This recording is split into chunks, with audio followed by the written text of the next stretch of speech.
आजकाल प्रत्येक गोष्टीत मोठ्या प्रमाणात भेसळ सुरू आहे।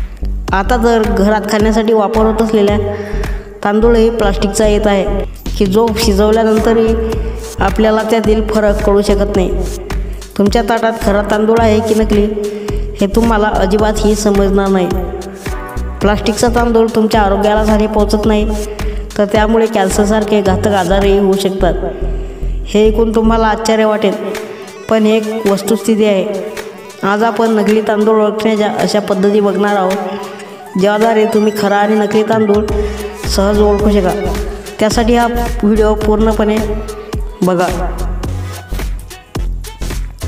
बाजारात विकले जाणारे नकली म्हणजे प्लास्टिकचे तांदूळ खऱ्या तांदळामध्ये मिसळले जातात। ते अशा प्रकारे मिसळले जातात की आपण त्याचे रंग, रूप, आकार आणि चवही ओळखू शकणार नाही। हा तांदूळ चीनमधून येणारा प्लास्टिकचा तांदूळ अगदी खऱ्या तांदळासारखा दिसतो। शिवाय स्वयंपाक करूनही आपण प्लास्टिकचा तांदूळ आणि वास्तविक तांदूळ यात फरक करू शकत नाही। तांदूळ आपल्या शरीराला कार्बोहायड्रेट देतो आणि तो ऊर्जेचा सर्वोत्तम स्रोत मानला जातो, परंतु आजच्या काळात प्रत्येक गोष्टीत भेसळ होऊ लागली आहे। भाताचे सेवन हा बहुतेक लोकांच्या रोजच्या आहाराचा एक भाग आहे।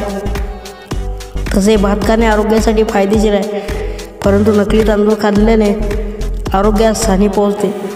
रोजच्या जेवणात प्रत्येकजण भात खातो, विशेषतः दुपारच्या किंवा रात्रीच्या जेवणात ताटात भात नसेल तर अनेकांना जेवण अपूर्ण वाटतं। अशा वेळी तांदळाच्या सेवनाने तुमचा आहार पूर्ण होतो। पण तुम्हाला माहिती आहे का की आजकाल भातामध्ये खूप प्रकारची भेसळ पाहायला मिळत आहे। चला तर मग जाणून घेऊया नकली तांदूळ ओळखण्याच्या काही सोप्या टिप्स। नकली तांदूळ चुन्यानेही ओळखता येतो।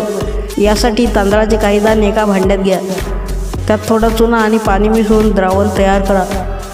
आता या द्रावणात तांदूळ भिजवून काही वेळ राहू द्या।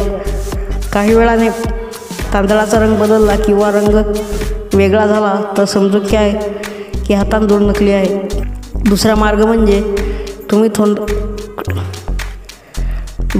म्हणजे थोडा तांदूळ विस्तवामध्ये टाकून बघा।